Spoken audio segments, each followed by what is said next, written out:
del startup.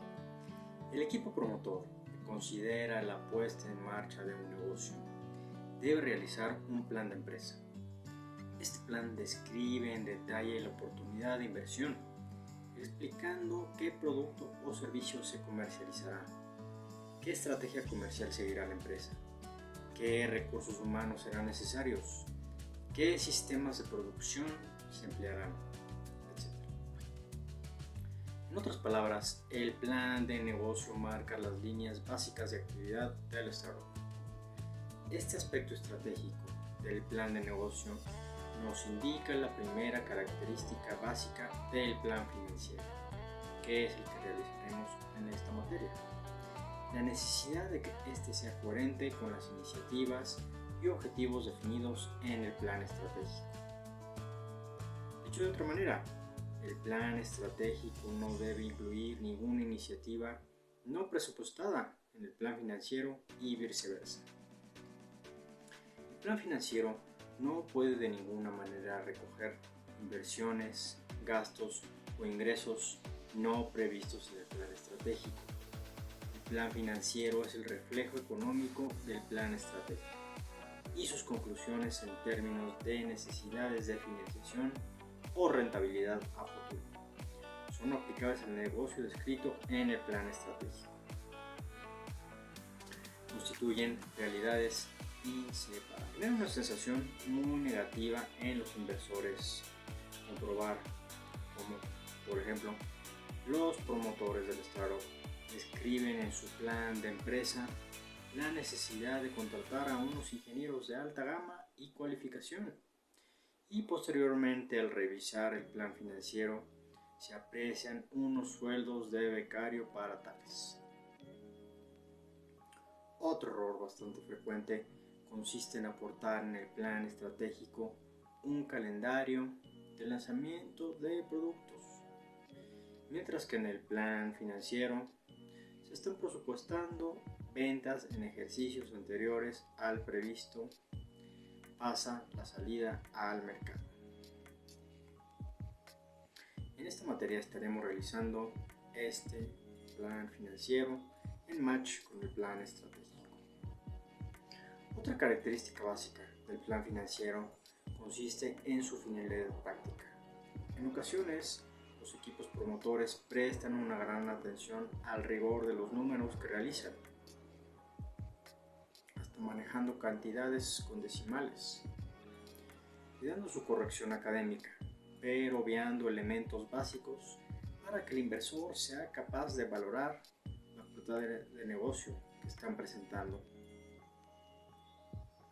En definitiva, si el plan financiero no ofrece una respuesta a las preguntas fundamentales que todo inversor se hace al estudiar una oportunidad de negocio o inversión, no habrá cumplido su función principal como promotor, por muy riguroso y académico que sea. Así resulta muy poco útil un plan que no permita al inversor saber qué fondos necesita la empresa, a qué irán destinados tales fondos y qué rentabilidad podrá obtener de la inversión que se va a realizar. Estas son las tres cuestiones básicas que debe abordar el modelo económico del startup para dar una respuesta satisfactoria a las tres cuestiones anteriores. Este modelo financiero debe estar orientado al cómputo de la generación de caja del startup, es decir, debe permitir al analista calcular cómo afectan las distintas hipótesis de partida a la tesorería de la sociedad. Los anglosajones suelen decir cash is king, para subrayar la importancia del efectivo en la gestión de las empresas. La mayoría de los negocios que cierran al cabo de poco tiempo no lo hacen por quiebra derivada de pérdidas, sino por insolvencia o falta de liquidez. Así, para el inversor es fundamental saber desde el punto de vista del efectivo las necesidades de la empresa. Tales necesidades serán mayores, cuánto dinero generará el negocio para recuperar su inversión, etc. Y para ello hay que calcular los flujos de caja. A continuación, se propone una estrategia para elaborar el modelo financiero, acorde con las consideraciones anteriores, y que se muestra resumida en el siguiente gráfico, que te pondré a continuación. Te pido lo revises, ya que es el modelo que utilizaremos para hacer nuestros estimados financieros. Sin más, seguimos narrando el capítulo correspondiente y cualquier duda o comentario quedo a tus órdenes. Vamos a poner un breve ejercicio semanal para que puedas empezar a familiarizarte y a explorar estos conceptos financieros. Hasta ahora. A continuación se propone una estrategia para elaborar el modelo financiero, acorde con las consideraciones anteriores y que se muestra resumida en el siguiente gráfico. Partimos de la base de que el punto de llegada son los flujos de caja y el estado de tesorería proyectados para el horizonte temporal considerado en el plan. El análisis del flujo de caja se compone de tres apartados: el flujo de caja de las operaciones, el flujo de caja de las inversiones y el flujo de caja de la financiación. Trabajando hacia atrás, comprobamos cómo para calcular el flujo de caja de las operaciones necesitamos dos métricas financieras básicas: el beneficio de la empresa y la variación de su fondo de maniobra. Para disponer de ambos datos, es preciso proyectar tanto la cuenta de explotación como el balance de situación. Del mismo modo, para el flujo de caja de las inversiones, será necesario obtener una relación exhaustiva del inmovilizado que habrá que comprar durante el horizonte temporal del plan financiero, así como el resto de las partidas capitalizables, en especial los gastos activables que analizaremos más tarde. Por último, para el flujo de caja de la financiación, se necesita una hipótesis de solicitud y amortización de deuda. Si bien, en nuestro caso de startup, que busca una primera financiación, dejaremos esta hipótesis a cero por el momento. Analicemos en primer lugar el balance de situación. El balance tiene dos partes, el activo y el pasivo, y muestra la situación patrimonial de la empresa en un momento determinado. Podríamos compararlo con una fotografía de la empresa que nos indica de dónde proceden los fondos que están financiando la sociedad en ese momento, o su pasivo, y la aplicación que la empresa está dando en la actualidad a tales fondos. Activo. El total del activo y del pasivo deben coincidir. A esto se le llama cuadrar, pues los recursos de la sociedad, pasivo, tienen forzosamente que haberse empleado en un elemento de activo determinado. En el siguiente gráfico se presentan las voces más habituales del balance de situación de una empresa. La cuenta de explotación, por su parte, nos informa acerca del resultado obtenido por la compañía durante un periodo de tiempo determinado.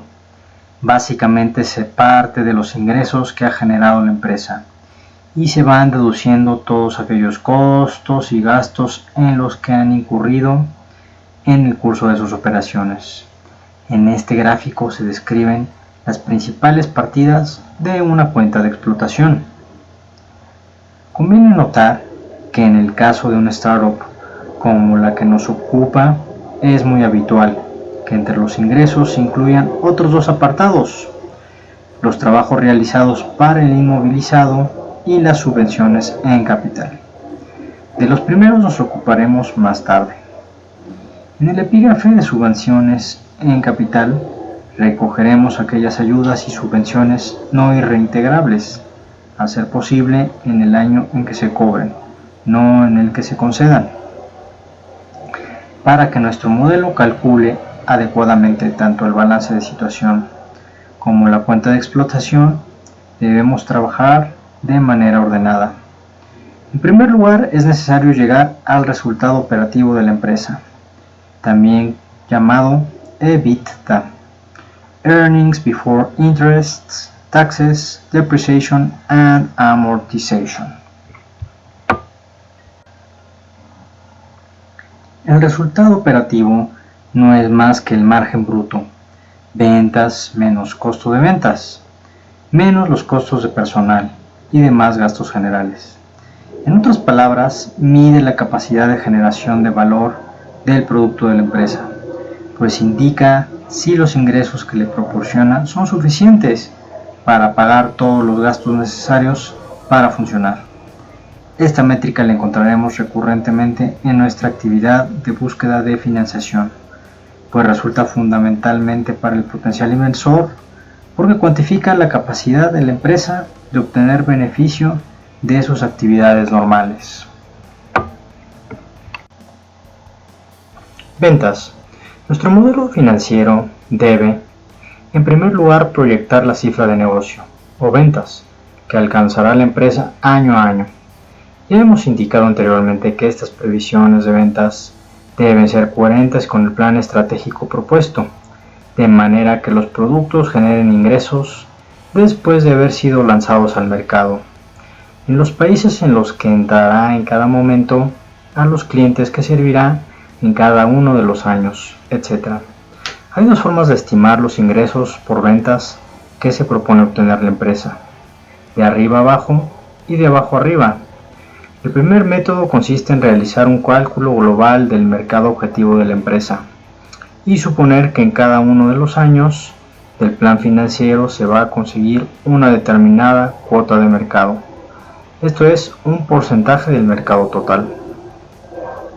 Así las ventas anuales serán igual al mercado total multiplicado por la cuota prevista. Este sistema es relativamente sencillo de computar si se tienen datos fiables sobre el tamaño y crecimiento del mercado objetivo. Sin embargo, resulta fácilmente atacable, pues la cuota de mercado que los equipos promotores proponen es arbitraria y seguramente se prestará a discusiones con los potenciales inversores. El método de abajo arriba es el más laborioso, aunque también más robusto. Consiste en realizar un presupuesto de ventas año a año, cliente a cliente, país a país, producto a producto. La suma de todas estas ventas será igual a la cifra de negocio final del ejercicio. Es pues un sistema más exigente que el anterior, pero que al menos resulta más fácil de argumentar y sobre todo permite al empresario demostrar al posible inversor que tiene claro qué tipo de estrategias comerciales debe seguir la empresa y qué resultados previsiblemente conseguirán tales acciones en términos de ventas. Este sistema puede combinarse con el anterior, de arriba abajo, para comprobar que el presupuesto realizado no supone una cuota de mercado imposible de conseguir.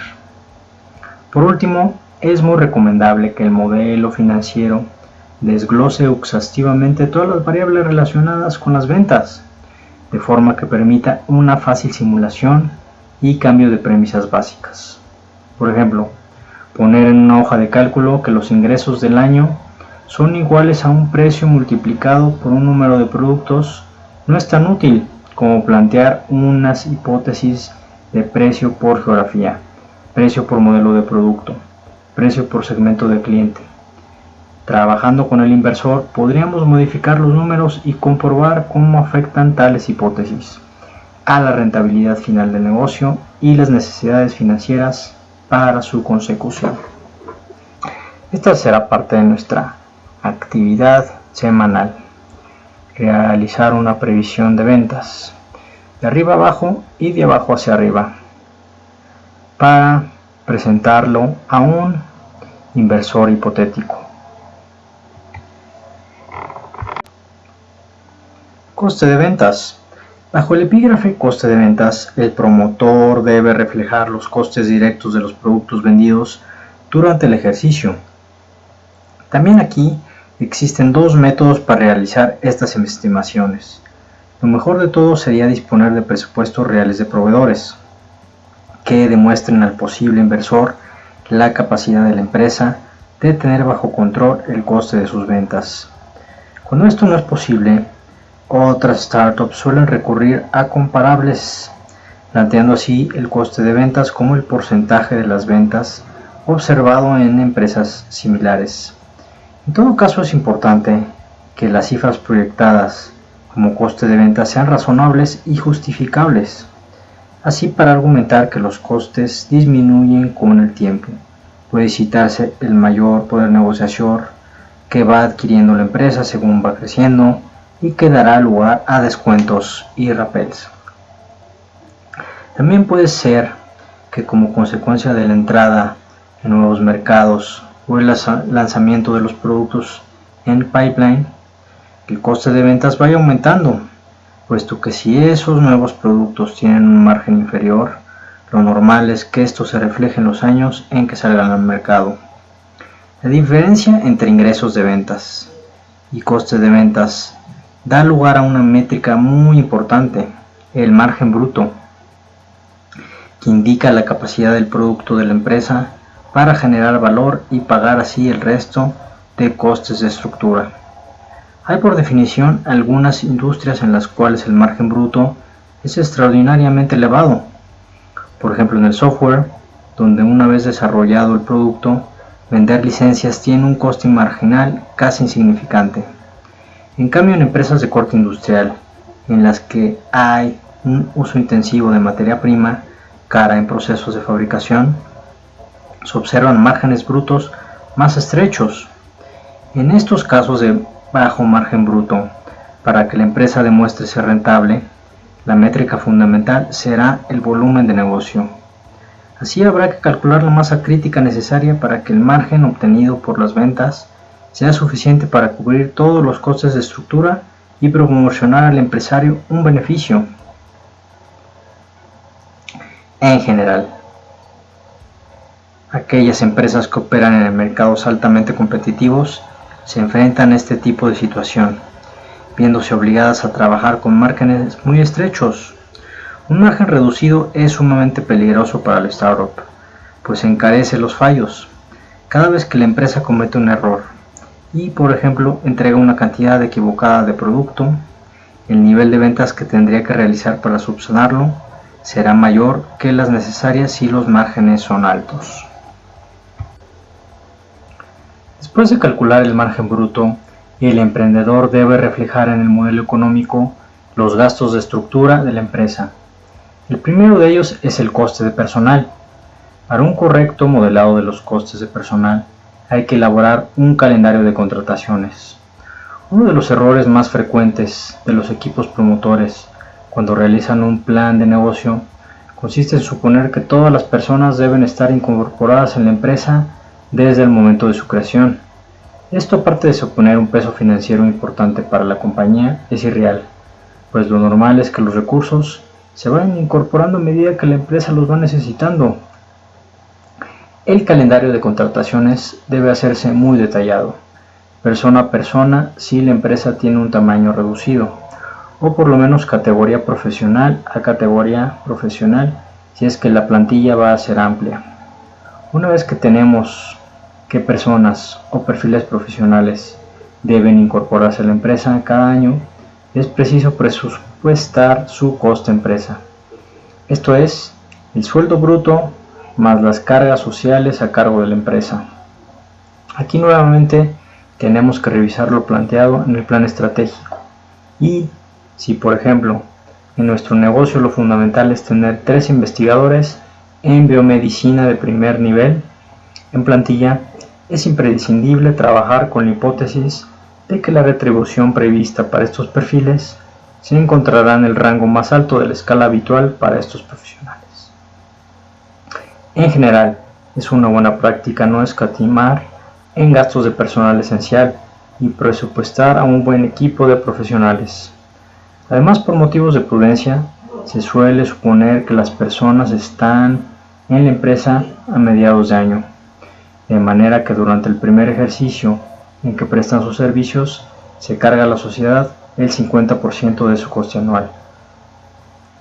Por supuesto, esta no es una regla fija, y el equipo promotor puede y debe reflejar una situación distinta, en caso de que se tenga cierta seguridad de que la realidad impondrá tiempos de incorporación diferentes. Por ejemplo, un cuadro de contratación podría ser este, en el que cada figura el número de personas por puesto que cargarán sus costes cada año. En este cuadro, a mediados del primer año se contrata a un ingeniero. A principios del año 2 se incorpora a la empresa un administrativo. A principios del tercer año lo hace otro administrativo y a mediados entra otro ingeniero. Por último, es importante que el equipo promotor sea cauto a la hora de fijar su propia retribución.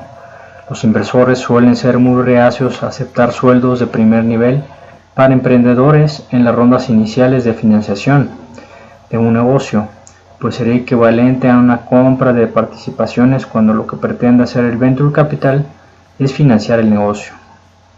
En general, la razón argumentada no es mayor o menor mérito que los empresarios tengan para cobrar tales cantidades, sino el compromiso que estos deben mostrar con la empresa durante los momentos en que más necesitada de capital se encuentra.